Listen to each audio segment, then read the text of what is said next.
Yeah, so this presentation is a presentation of the OFP product from simple to complex. We're going to walk through where we started, how we've been layering into the product, and then what the product's going to turn into, hopefully with the goal of showing why OFP is going to be the largest nature-based carbon credit supplier of the next 10 to 15 years. So let's get started. Part one of OFP is the MRV system. This was the original vision of what we were going to build. Actually, it was pre-carbon. The idea was we need a better system for nature-based projects, so forest projects, to be able to record, to measure and upload the data that they're recording from the ground as a better place of maintaining a state of truth for the kind of duration of their project. So let me get into what I mean here. Imagine we have a project here that's a forest project. What OFP does is when the project begins, it sets a timer, and it says every X period of time, which is 6 months for your first 2 years and every year thereafter, you as a project are responsible for going out to the field and collecting certain key data parameters about your project. These data parameters are what's expected or what's usually done by an external consultant or validation body in the existing industry. And the real innovation originally back in 2020, late 2020 design of like, how do we expedite and scale this process is, we're going to use blockchain to basically triangulate and keep, to maintain the state of this forest over time with a cryptoeconomic system of validators to check and confirm as the data gets sent into the system. So basically what you can imagine is we take a network of validators with differing skill sets, and we can talk specifically on validation a little later, who are incentivized on a protocol level to receive tokens for basically checking the data as it arrives into the system. When they check the data and they say either the data is correct or incorrect, that is written into the state of the forest project, and you have basically the beginning of what we refer to as the history of the project, the historicity of it. So you can imagine this process, run this process forward, and what kind of a measurement, reporting, and verification scheme do we come to? Well, the project continues to upload data, the data gets confirmed or denied, and then the history of the project moves along. And you can imagine years down the road being able to see very, very clearly for a single project the history of all of their data uploads as the validators have looked at it with the information sent by the project to the validators. And you can essentially look and see all of it. So that's on a one-dimensional project level. How does the very, very simple validation mechanism of OFP really change the way we think of measurement, reporting, and verification?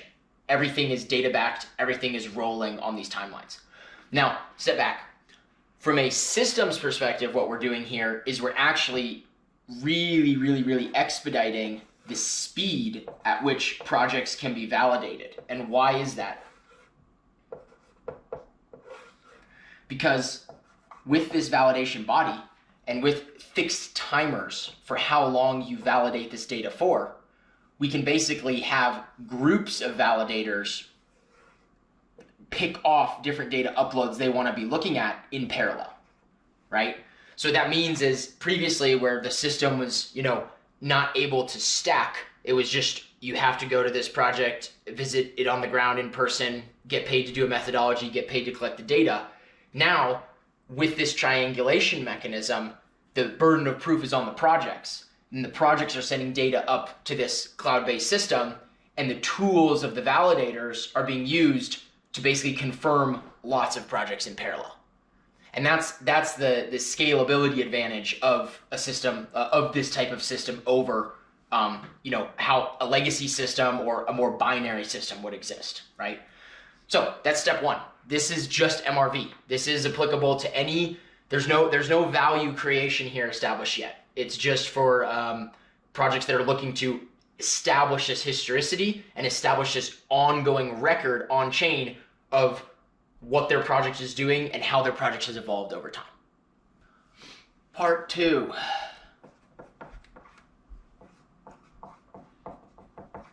value creation. All right. So in part one, we talked about the very simplistic original design of OFP as a system for accommodating a new form of measurement, reporting, and verification to establish better full lifecycle visibility into these nature-based projects. And that's what these timers have been fixed around for the measurement and reporting of forest projects. Second part here, the value creation component. What do we mean with the value creation component? This is actually an interesting and important thing to emphasize here. The system of OFP is such that you are in principle able to take a certain input from a project, confirm that input on behalf of the validators, and then generate some token of value representing the confirmation of that input. The reason why I'm saying this very abstractly is because lots of people might immediately run to this notion of generating a fully native on-chain carbon credit, but the same principle here actually refers to things like the tokenization of biodiversity, any emergent biodiversity market, or any other type of value that you could in principle collect and you would want to create a digital token to represent. So it's not limited to the carbon credit market, but that's obviously the most low-hanging fruit and the one that I think the larger industry is most interested in these days, right? So we call this part value creation because the umbrella concept here, which if you think on a 10, 15-year time frame of how this is going to evolve, is to say this is how OFP is designed to accommodate value creation. Essentially what we do is, following almost the exact same process from which a project uploads data, we make it a little more stringent or change slightly the parameters of what the project has to do to qualify for some type of value creation. So the parameters change in terms of what they need to upload. And what we do with these parameters is we will feed them into a transparent methodology. Doesn't have to necessarily be on chain, but it could be on chain. The point is it should transparently be shown how this parameter of data is being run through this specific methodology. And then what we do is we tell the system, if the validators looking at this data approve this data, then automatically, in parallel, you're going to run this data through this methodology. And if this is confirmed, you should be generating the equivalent amount of value that the methodology says you should be able to generate. So in short, what we're doing is we're layering into this system a framework to turn what was raw measurement, reporting, and verification data into actual value that can be created, minted on chain, and distributed to the relevant counterparties. And the beautiful thing about running this whole system on chain is that we can automatically decide where or how this value might get fractionalized on a protocol level. So what we're talking about here is fees, buffer, things like this. So let's take the example of carbon credits on OFP. Using the existing legacy system of what inputs you would need to be able to generate a carbon credit, using existing methodologies that could probably be enhanced, but we can start with the existing methodologies. A forest project can upload the relevant data from their sample plots, as we were discussing before, and send this data to validators. Now, the validators are just looking to confirm if the data is accurate or legitimate in line with the triangulated historicity of the project, which we talked about in step one. The validators approve or deny whether that data is accurate. And when they do that, the data that the project has collected is run through the carbon methodology, and the carbon credit is natively generated on OFP. What the protocol can then do, which is a pretty cool competitive advantage, is the protocol can take X% of that carbon credit and distribute it out to token holders, which is what's incentivizing the validators, and which actually creates what would be the world's first carbon yielding asset, right? Automatically carbon yielding asset, because the token is tied to this platform as a whole. So that's when we're talking about fractionalization, first piece, fractionalization. Second piece, we can automatically withdraw another percentage that would go to what would be the equivalent of a buffer. So needing to guarantee if something happens to this project down the line that we have a reserve amount to offset the equivalent amount of value, for example, if the project fails. Interesting point to note about buffer is this idea of how does buffer change when you have a system as opposed to a binary one-to-one project developer relationship. And what we find is, if you imagine, all of these projects that are lined up, hundreds of projects on OFP, all contributing every data upload to the buffer pool, as long as the failure rate of the projects is less than the success rate of the majority of the system, what we ultimately end up getting is a much, much more robust way of buffering projects and ensuring that projects can come back onto the protocol if, for example, there's a fire or there's a flood. Because what the protocol can do is the protocol can take buffer tokens from other projects to offset the loss of a single one, as long as the other projects are in good state and they're not also at risk, right? So we're increasing the quality assurance of nature-based solutions as a kind of a default to this. And then the third point is we can take a piece of this value, and obviously this is what the bulk of which automatically will go right back to the wallet of the project. So the value creation mechanism of OFP purports to create a fully on-chain system for, you could say, carbon accreditation, more broadly speaking, value creation, such that the system has inbuilt safeguards, has platform maintenance, maintenance of the entire system as a whole as a part of generating value from it, and a sizable return directly to the project. And the result of this is you get a fully on-chain created carbon credit that is tied to not just the most recent data of the project, but all of the past data of the project. So you have essentially a fully data-backed carbon credit, lives on-chain, gets offset on-chain, is traded on-chain, so no more double counting. And that's what we essentially refer to as sound carbon, right? Because it's carbon that actually has substance, and you can see everything about it if you want to.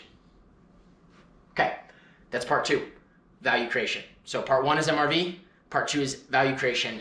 Now we're going to further layers of complexity. We have a couple more layers here using the same logic and same system. Financing. Okay, so this is a little bit of a different way of looking at it. We're going to flip and go upside down with this logic because it makes more sense. And this is, I think, where a lot of people are going to have aha moments. So we're getting progressively more complex. The system's getting progressively more complex. In terms of our process, this is 2 years of increasing complexity. It did not happen overnight, and we did not plan this to happen. It was kind of iterating as the protocol is able to develop. Okay, so we've talked about the basic process of state maintenance and historicity of MRV of a data upload, and then establishing a historical record for that data upload over time.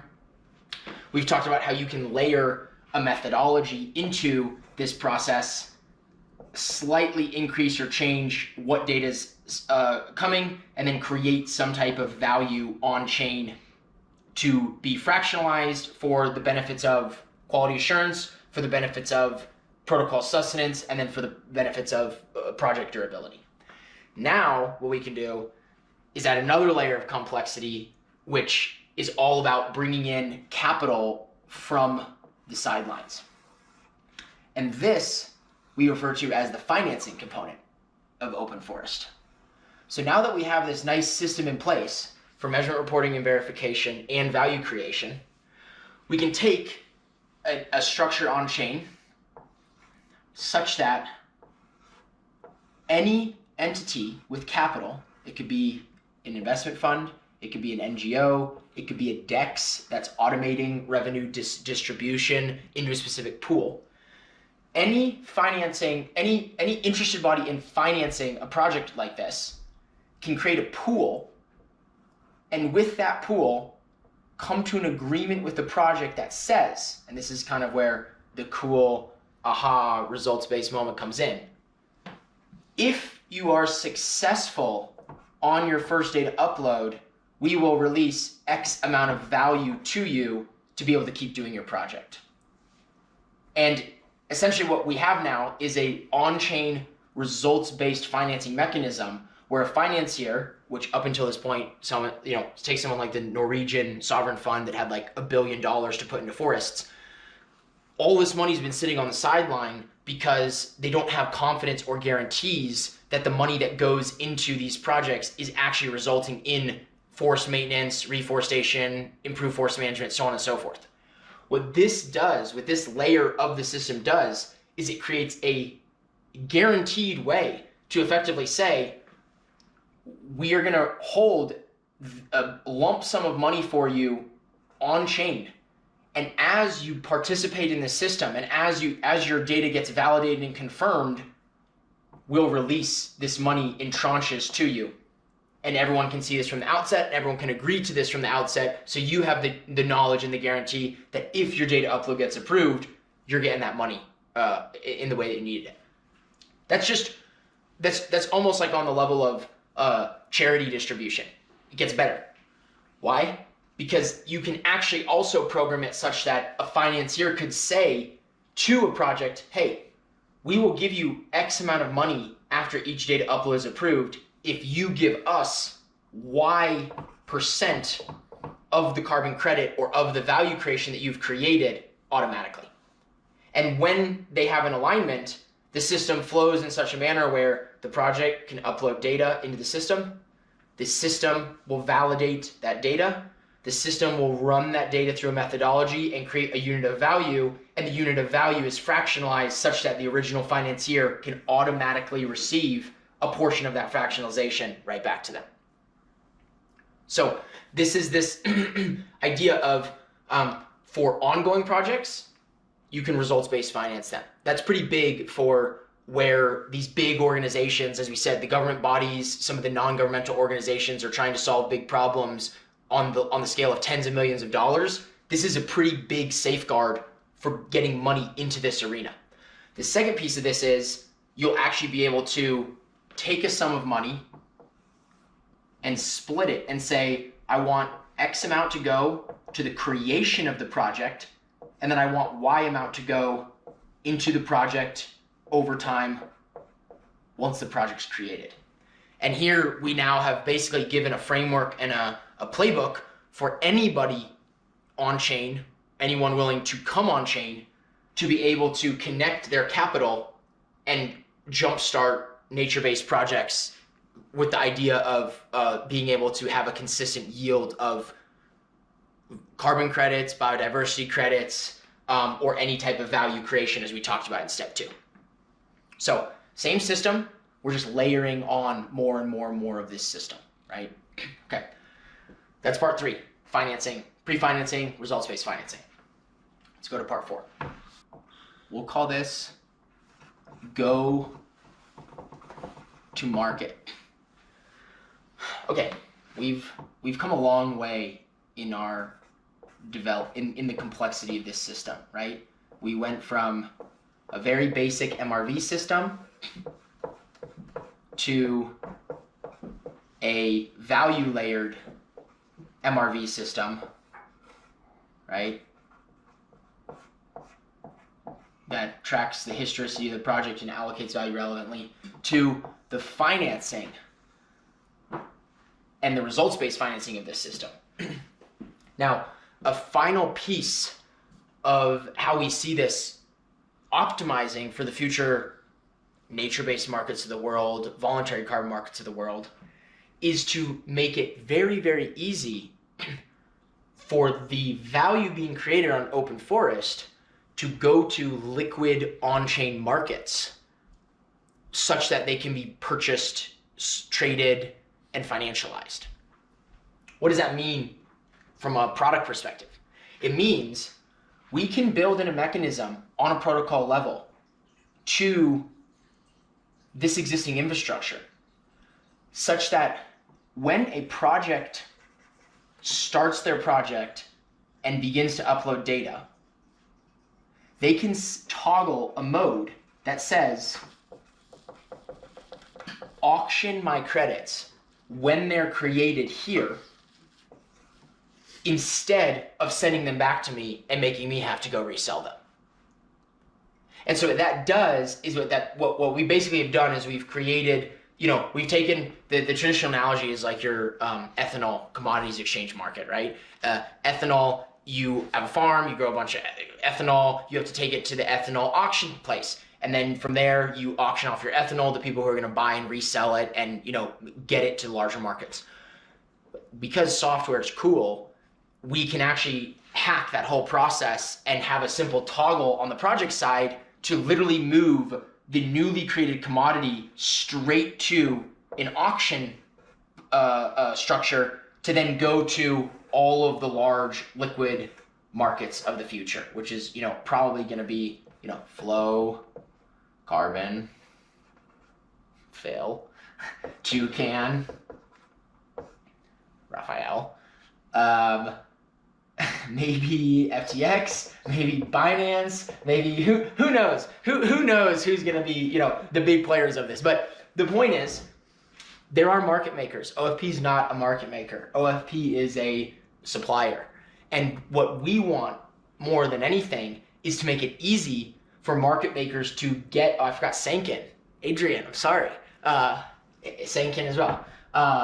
What we want more than anything is for OFP to make it easy for these market makers to get the carbon coming from the platform. If you have 100 projects and there's no mechanism to easily distribute the value, to easily transfer the value from the individual project, or note, the financiers receiving value from the project to the larger liquid market, then we haven't really solved the big problem because we basically have a fragmented market. And then these players then have to individually go fight for trying to convince the 100s of projects out there to sell their carbon to these specific platforms to create more liquid markets, right? So what do? We have a toggle interface. We call it the auction house. The projects simply toggle at the very beginning. Eventually, the projects and financiers will be able to toggle from the very beginning and say, automatically auction my credits when they're created on this protocol. Now, remember, back to the value creation phase of this, we talked about how you can fractionalize this between quality assurance, which is the guarantee, buffer, distribution to token holders, right, which was the platform maintenance, and then this is the value that goes back to the project, right, project value. So what we're doing here is the protocol can say, oh, the project, because they toggled it, wants their value to be auctioned. But the protocol will still keep the rest of the value in the form of carbon credits for the maintenance of the system, for the benefit of the token holders, and for improved quality assurance. So it's the best of both worlds. The projects can basically say, automatically auction my carbon and give me hard value back, and the protocol can still maintain the carbon created for the benefit of a systematic buffer pool or for the benefit of token holders who want to yield carbon through their OPN token, right? So what happens on a concrete level when that's toggled? After the data comes into the system, after the data is correctly validated, after the value is created, the protocol will say, take this amount, send it to the auction house. It pops up on the auction house. The market makers plug in. Classic auction style, they bid on the value they're willing to get to access this in currencies that we set, which will probably be, USDC, Binance USD, USDT, so on and so forth, stable forms of value. And just like that, when the auction closes, if it's successful, these market makers get the carbon directly from the project to them, and the project gets the stable value directly back to where they're coming from. And that by extension also goes to the financing platform. So you could, by extension, as a financier, get stable value back instead of credits back, if that's what you prefer. That's step 4, increasing complexity. 2 more steps. One from above and one from below, which I think is going to kind of round out the system. And these are the 2 steps that remain to be done for OFP. So we are currently building all of these steps up until this point. These last 2 steps are what we have to still build over the next 1 to 2 years. Part 5 is governance. Okay, so take this whole system that we've been talking about. The way that the timer of how the projects upload data, the criteria for projects to upload data that creates value, the methodology used for the value created, the process by which value can be auctioned, the process by which value is financed, everything that we've talked to up until this point. Imagine now circling it, as I have, and saying, we're going to allow the community of users of this protocol to inhabit the different governance mechanics of this system. And so what that means is now our protocol is actually shipped as a decentralized, on-chain, floating in cyberspace system that no single authority or stakeholder can yank, within reason, right? Obviously within reason, because everything's within reason. Until we have, Bitcoin on space nodes, running out on, in the galaxy, it's always going to be within reason. Okay. So why is that cool? Because it means that there's the ability for this system to iterate and update over time as you have certain technology enhancements for validators, as you have certain value creation changes on the level of carbon, as you have certain timer adjustments from projects or criteria adjustments for what has to go into a data upload in order to create value. This is like meta logic here, right? You're thinking about the logic of a system, and we're trying to figure out how to make the system able to correct itself over time. That's really important, because if you look at how the system's operated in the last 20 years, it's because of a lack of ability to correct over time that things get bottlenecked and they get stuck, and then they don't move, and then people lose hope, and then nothing happens, and it spirals down, right? So the governance model of OFP we're designing right now, we're going to be building it in the next 2 years. It's going to be built around a committee model of governance. So there'll be different committees. The committees will refer to different areas of the protocol, and there'll be a general assembly from which proposals can be submitted to committees before being voted on by the larger protocol. So that's part 5, governance. All right, so local solutions. Christopher Marshes, this one's for you, buddy. Christopher is the managing director of the Center for National Forestry Research. When we started talking about these solutions back in 2018, 4 years ago, this was the number 1 concern, right? How do we create a better system for indigenous communities and local communities to actually be able to participate, own, manage, and benefit from the nature that they're stewarding or conserving or regenerating? That's the question. We happen to also, the system, the design of OFP is such that we can accommodate a solution, I think, in a very, very satisfactory way that should hopefully bring a lot of the indigenous communities off the sideline as well. And this is basically what we're going to get into. So we're gonna actually, we're gonna go on the bottom this time. Okay. Here's our system that we've talked about. We've layered in value creation. I'm not going to draw the whole thing with the auction house, but you guys understand how this system works. Okay, for the local indigenous community component, this is where the final value add comes from. And what we're doing here now is we're going to be zooming in on this project level and saying, how can we distribute value better among the project that has to go out to the field every 6 months for the first 2 years, and then every year thereafter to establish this historicity which is the basis of the MRV system, the basis of value creation, the basis of bringing money in from the sidelines, so on and so forth. How can we zoom in here to democratize the benefit and the value that's created to make sure that it gets shared among the people who are actually on the very, very bottom level of what's going on?